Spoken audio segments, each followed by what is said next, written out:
गण गणपते नमः। वक्रतुंड महाकाय सूर्यकोटि समप्रभा निर्विघ्नं कुरु मे देवा सर्वकार्येषु सर्वदा। बोलिए गणेश जी महाराज की जय। आइए आज के वीडियो में हम पौष मास महात्म्य में श्री गणेश पुराण में राजा नल की कथा का श्रवण करेंगे। बोलिए गणेश जी महाराज की जय। हिमालय ने कहा, हे उमे, निषद देश के राजा नल ने भी उन्हीं विघ्नेश्वर का पूजन करके अभीष्ट प्राप्त किया था। वह राजा अत्यंत ऐश्वर्यशाली, धर्मज्ञ, राजराजेश्वर और महाबली था। समस्त विश्व में उसकी यश पताका फहरा रही थी। वह जैसे नीति निधान था वैसे ही ज्ञानवान भी था। उसके पास सदैव विद्वान ब्राह्मणों, ऋषि मुनियों, मनीषियों आदि का जमघट लगा रहता था। एक दिन उसकी सभा में महर्षि गौतम पधारे। राजा ने उनका अर्घ आदि पूर्वक अत्यंत स्वागत सत्कार किया और जब वे सुखद आसन पर विराजमान हो गए तब राजा ने उनसे कोई पुराण कथा करने का निवेदन किया।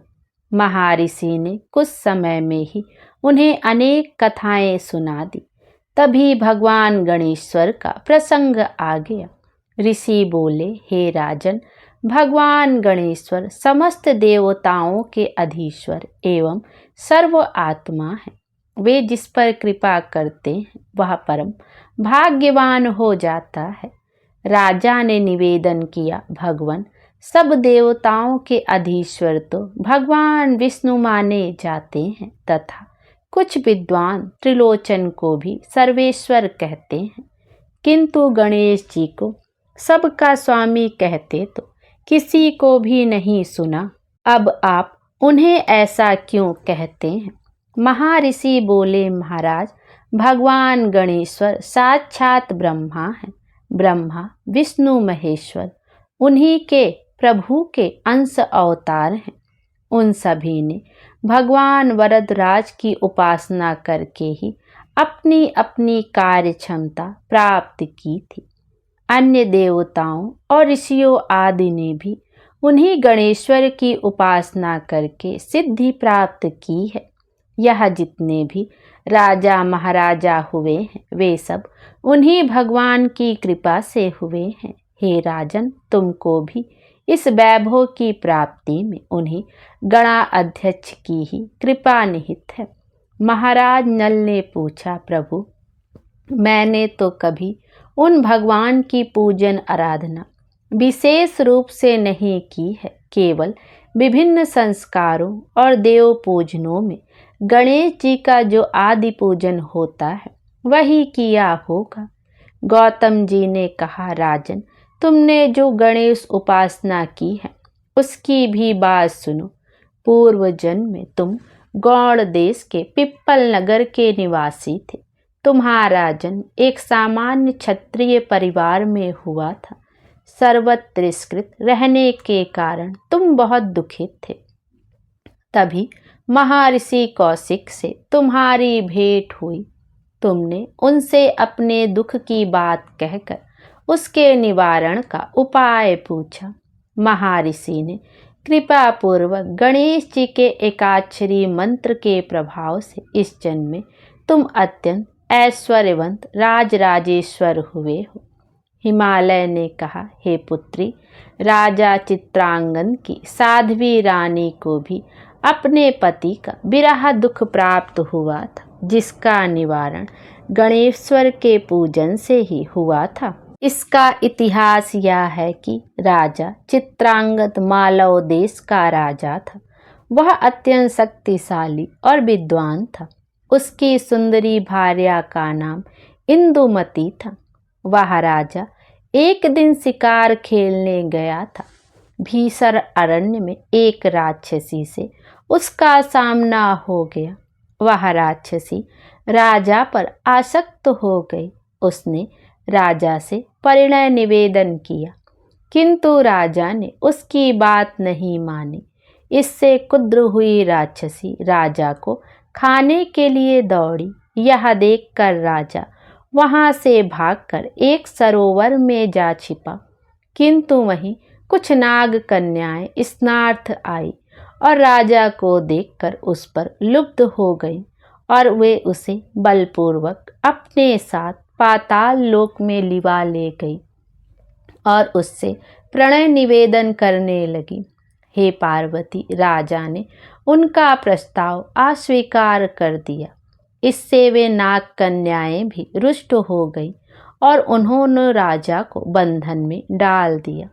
उधर रानी इंदुमती पति के ना लौटने से बड़ी चिंतित हुई। उसने राजा के वियोग में अच्छा भोजन एवं आभूषण आदि का भी त्याग कर दिया और दिन रात रोती रहती।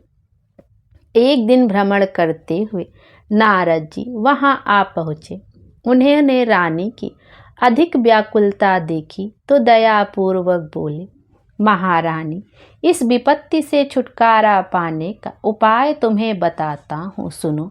भगवान विघ्ननाशक समस्त संकटों को दूर करने में समर्थ है। तुम उनका पूजन करके 1 मास तक उनके एकाक्षरी मंत्र का जप करो। इस अनुष्ठान से तुम्हारी कामना अवश्य पूर्ण हो जाएगी।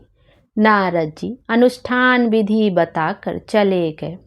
रानी ने धैर्य धारण कर शुभ दिन में प्रातःकाल स्नान आदि से निवृत्त होकर श्री गणेश्वर की मृण्मय मूर्ति स्थापित कर विधिवत 16 उपचार पूजन स्तवन निराजन करके जप का आरंभ कर दिया और 1 मास तक 1 लाख जप का अनुष्ठान पूर्ण कर हवन, ब्राह्मण भोजन, दान पुण्य आदि कर प्रतिमा का विसर्जन किया। हे उमे, रानी प्रसन्न चित्त से उन विघ्ननाशक प्रभु का फिर भी स्मरण करती रही। भी भगवान गणेश्वर ने बुद्धि देवी को नाग कन्याओं के प्रेरणार्थ प्रेषित किया, जिससे उन्होंने तुरंत ही राजा को कारागार से बाहर निकाला और उसे स्नान कराकर वस्त्र आभूषण पहनाए और सम्मान पूर्वक उसके राज्य में वापस भेज दिया। यह गणेश जी की ही आराधना का प्रभाव था कि रानी को अपने प्राणपति की प्राप्ति हो गई। यह कहकर हिमालय चुप हो गए। पार्वती जी ने दूसरे दिन प्रातःकाल प्रसन्न मन से नित्य कर्मों से निवृत्त होकर श्री गणेश जी की 108 मृत्तिका प्रतिमाएं बनाई और उन्होंने सुंदर सुखद आसनों पर प्रतिष्ठित कर संकल्प पूर्वक 16 उपचार से पूजन किया। फिर भक्ति भाव से स्तुति, निराजन, प्रदक्षिणा आदि करके एकाक्षरी मंत्र का 1 मास तक जप किया और अंत में हवन, तर्पण और ब्राह्मण भोजन कराकर सभी को अभीष्ट दक्षिणा दी। फिर अभ्यागतों आदि को भी गौ, रत्न, अन्न, वस्त्र आदि विविध वस्तुओं का दान किया। फिर स्वयं भोजन करके भगवान गणेश्वर का ध्यान करने लगी। इसी के प्रभाव से उन्हें भगवान शंकर की प्राप्ति हो गई।